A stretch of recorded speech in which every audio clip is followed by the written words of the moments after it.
So this is Rise of Crisis Pregnancy Center highlights shift in anti-abortion movement by PBS NewsHour. So let's get on with it. Tomorrow, the U.S. Supreme Court will hear arguments in a case involving a group of faith-based pregnancy centers in New Jersey.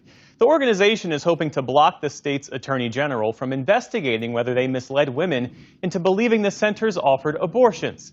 The case highlights an effort to crack down on these so-called crisis pregnancy centers.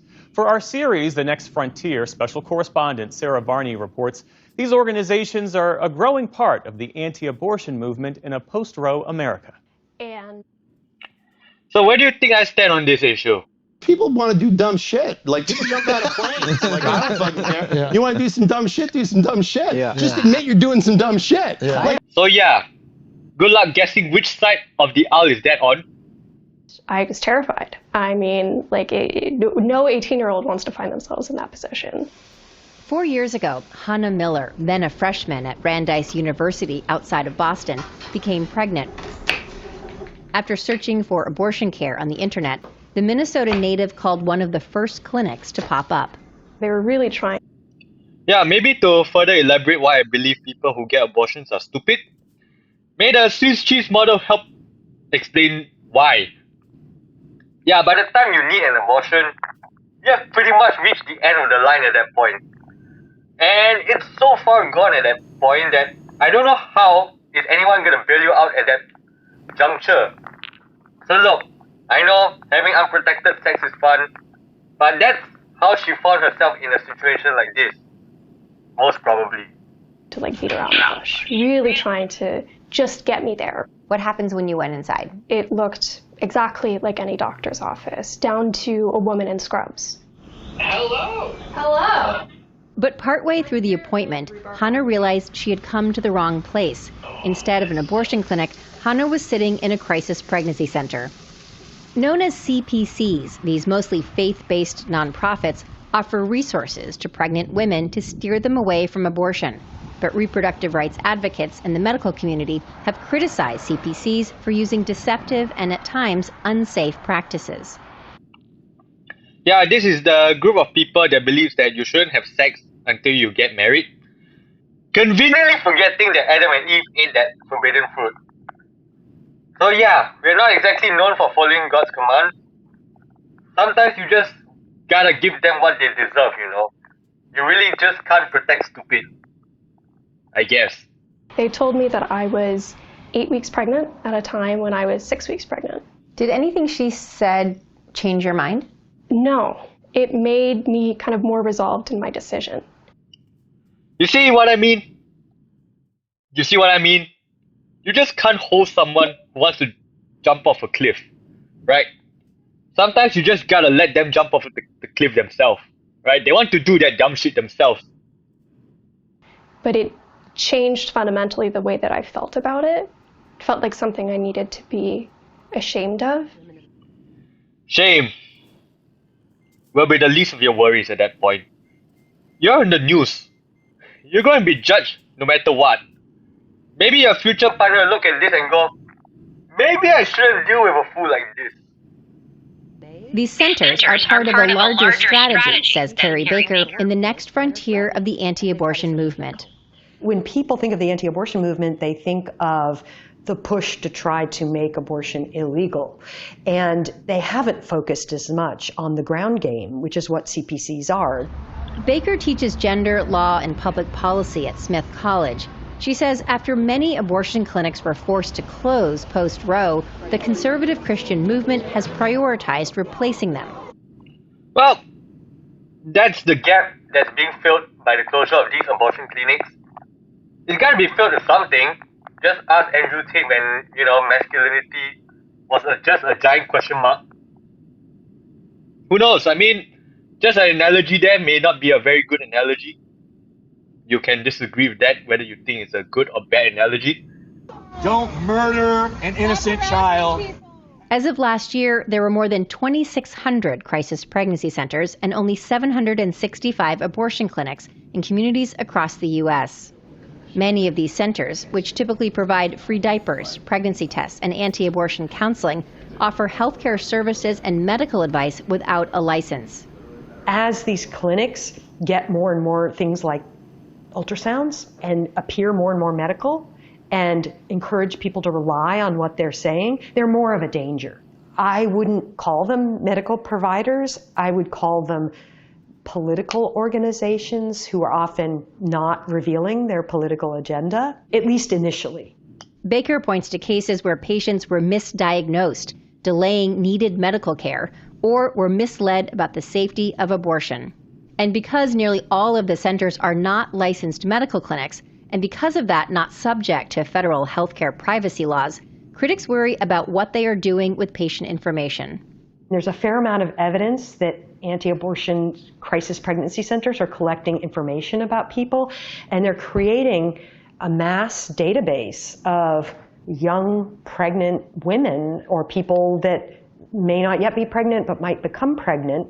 My concern about CPCs is that they are actually surveilling women for criminal prosecution.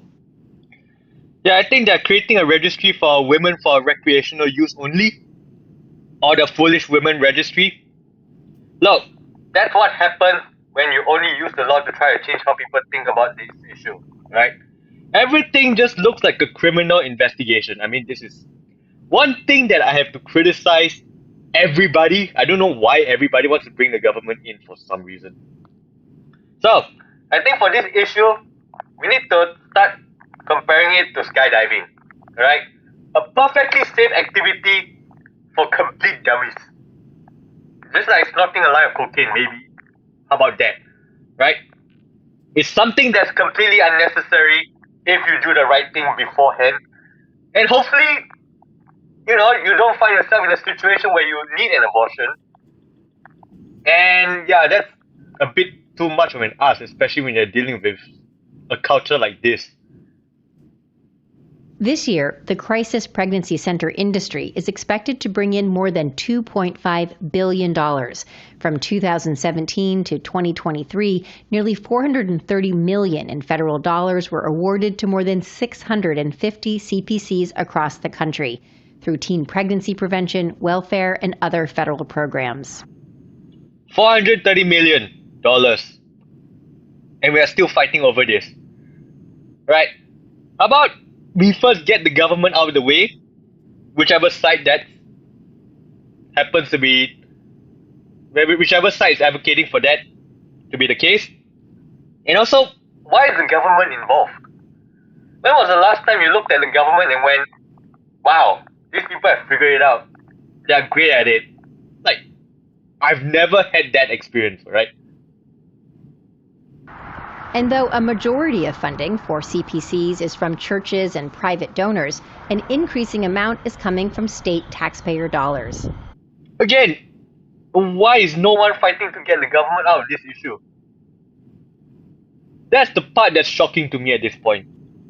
We stand here today because Planned Parenthood and their allies want to destroy life and not protect it. At the center of the abortion fight today, Missouri is home to more than 90 CPCs. We want them to be the best darn mom they possibly can be, and that's where we come in. Brian Westbrook is executive director of Coalition Life. The anti-abortion group runs a crisis pregnancy center in the St. Louis suburbs. They send out protesters for so-called sidewalk counseling to abortion clinics in and out of the state. We never believed that any mother wakes up in the morning saying, yeah, I really want an abortion. I don't think anyone ever wakes up thinking they're excited to do that. Yeah, enter the Swiss cheese model again. No one wakes up and says, I want to be involved in the crash today, right? Given that, there are many ways to prevent yourself finding yourself in a situation where you need an abortion. I think that's the wiser option. I don't know why no one's advocating for more public education on that part. I don't know. Maybe I'll be the public education. I don't know.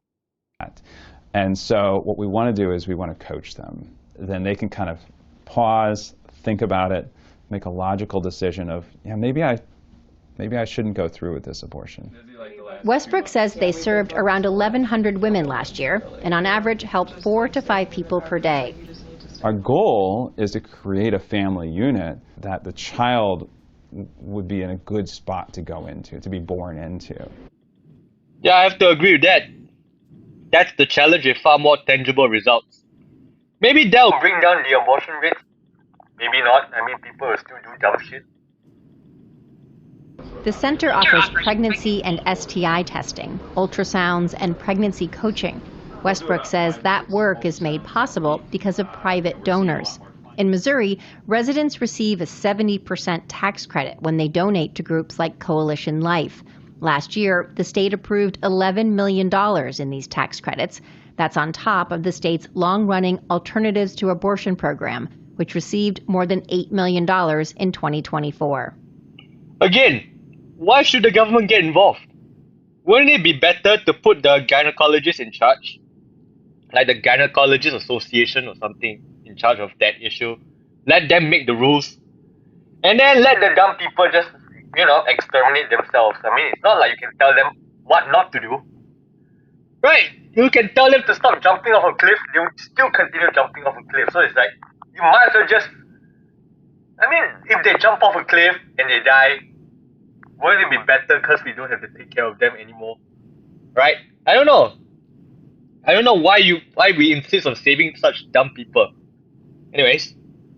It certainly does help. It helps our donors for sure. They become a little bit more generous. But I try to stay away from government funding as much as we possibly can. For some pregnancy centers, that's fantastic for them. For us, we want to be able to operate as independently as humanly possible. And we know that a lot of government funding comes with a lot of strings. Missouri is not alone. From 2021 to 2024, anti-abortion centers in at least 21 states received funding through grants, state programs, budget allocations, or tax credits. Carrie Baker says even in states where abortion is legal, crisis pregnancy centers are hard to hold accountable. If you're pro-choice and still think the government should be in charge of this issue, hear that again. Carrie Baker says even in states where abortion is legal, crisis pregnancy centers are hard to hold accountable. Hard to hold accountable. The government is not at all accountable to the people. So why do you think that, I don't know why you still want to put the government in charge of this issue. They don't seem to be doing a very good job at enforcing the rules. Who knows? Just like a church can say whatever it wants on a Sunday morning, we're like a church. We can say whatever we want. We don't charge for our services, so we can't be regulated. We don't have to reveal any information. But that may be changing in Massachusetts. Last year, a CPC in Worcester settled a lawsuit that alleged a nurse failed to diagnose an ectopic pregnancy. That's when a fertilized egg implants outside of the uterus, a condition that is dangerous if left untreated. The woman survived but needed emergency surgery for massive internal bleeding. I bet you it wasn't state regulators that brought the suit. It was another medical provider that gave the plaintiff ammunition. The plaintiff as in the person who sued. The original pro-life provider. Right?